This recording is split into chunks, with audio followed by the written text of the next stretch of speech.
Chào các bạn, hôm nay mình sẽ làm món cơm bò lúc lắc ha. Cái miếng thịt bò này là mình mua ở trong Costco á, nó bán 4 miếng trong một cái dĩ đó. Bạn về, bạn rửa sạch xong bạn lấy napkin á, bạn thấm cho nó khô ha. Sau đó mình cắt miếng ô vuông nhỏ vậy ha. Và mình sẽ xài với bell pepper và củ hành ha. Ok, bắt đầu mình cắt nha. Mình sẽ cho vào đây một muỗng cà phê dầu hào ha,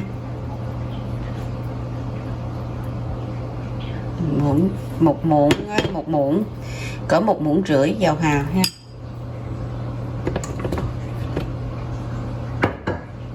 1 muỗng dầu mè. Mấy cái dầu này mình đã chỉ bạn mấy cái kỳ trước rồi ha. Muỗng dầu mè,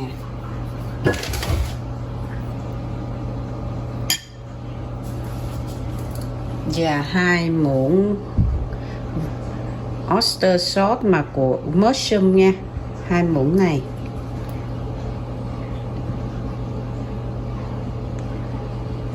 Một,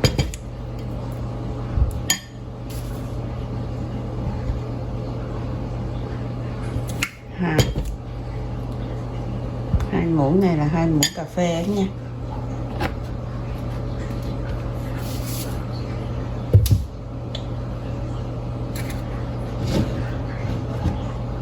Một muỗng mật ong,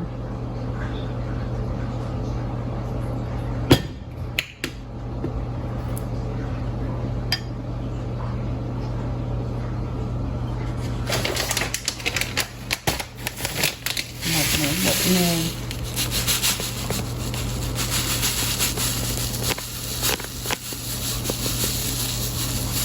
nếu không có bột nêm bạn có thể thêm 1/4 muối cũng được, nhưng mà bột nêm thì nó không có mặn bằng muối nha.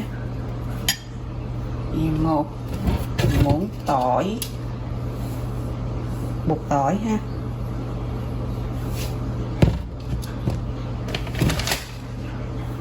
và 1 muỗng tiêu. Cái món này là tiêu phải nhiều nha các bạn.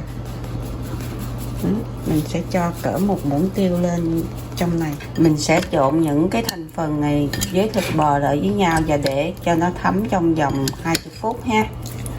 Rồi mình sẽ làm đó.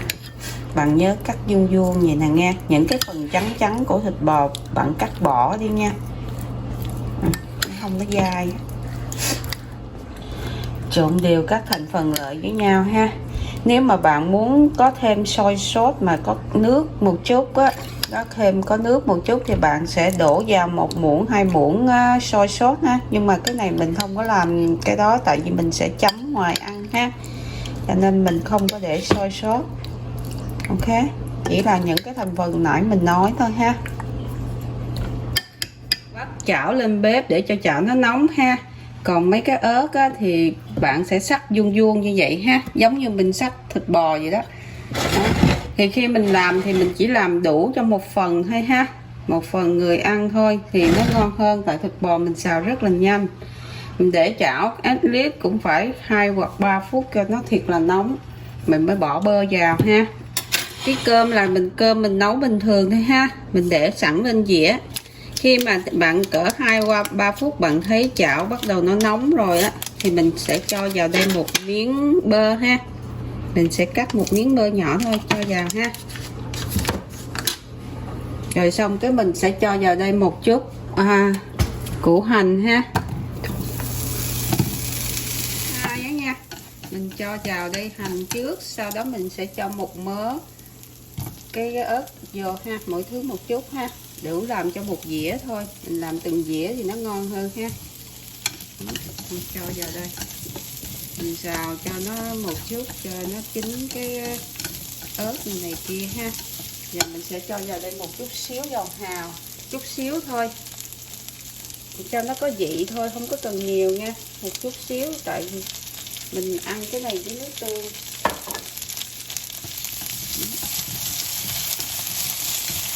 Mình cho vào nó để cho nó thấm một chút xíu, có dầu vị. Mình xào nó trên lửa cao để cho nó mau chín, tại ớt này mình không có cần xào chín quá nó không có ngon.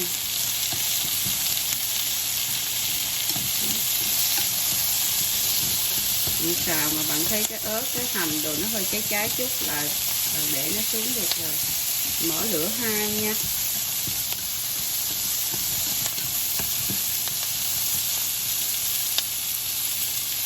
Mình sẽ cho ớt lên cháy cháy chút nha.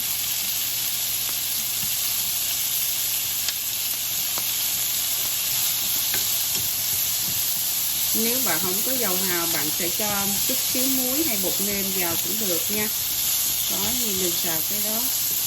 Nhưng mà dầu hào thì nó làm cái vị nó ngon hơn. Đó, bạn thấy nó cháy cháy rồi đúng không? Cho nó cháy cháy chút xíu nữa ha. Đó.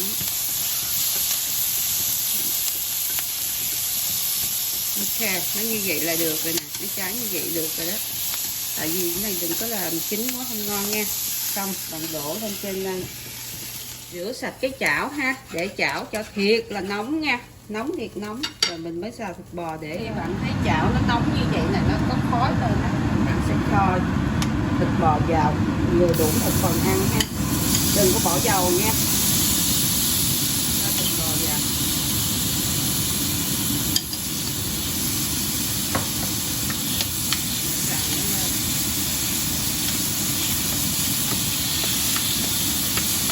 Lửa nó hơi xuống một chút nha.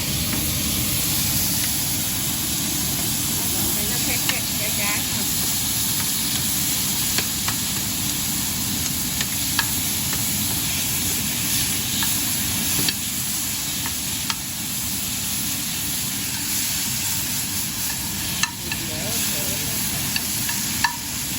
Để hở hở như vậy. Nếu mà mình thấy hơi khét khét mà thịt nó chưa chín mình để bỏ thịt đâu mình bỏ xuống.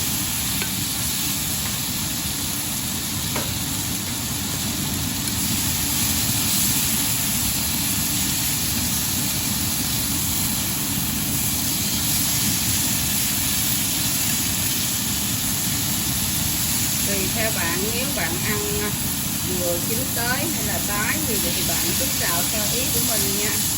Còn mình cái này con gái mình ăn cho nên mình phải làm treo đừng cho nó.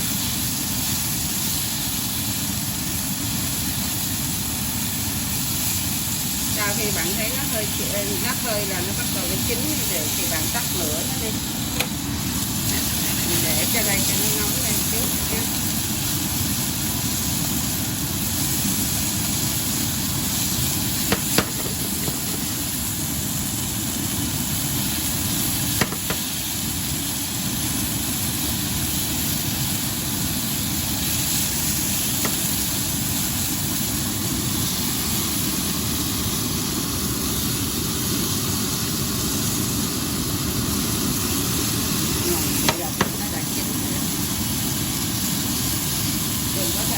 Lúc này thì bạn sẽ cho vào đây một chút bơ nha.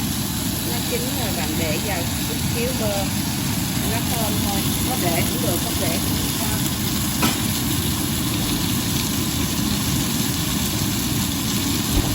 Đảo nó lên.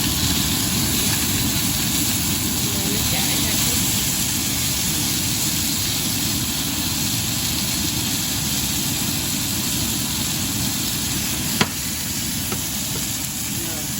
Bò đã nó chín thì mình để lên đây.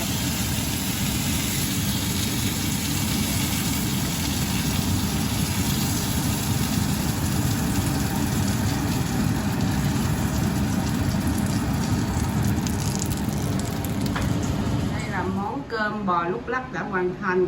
Chúc các bạn xem vui vẻ, nhớ like and share để nhận những video kế tiếp. Cảm ơn.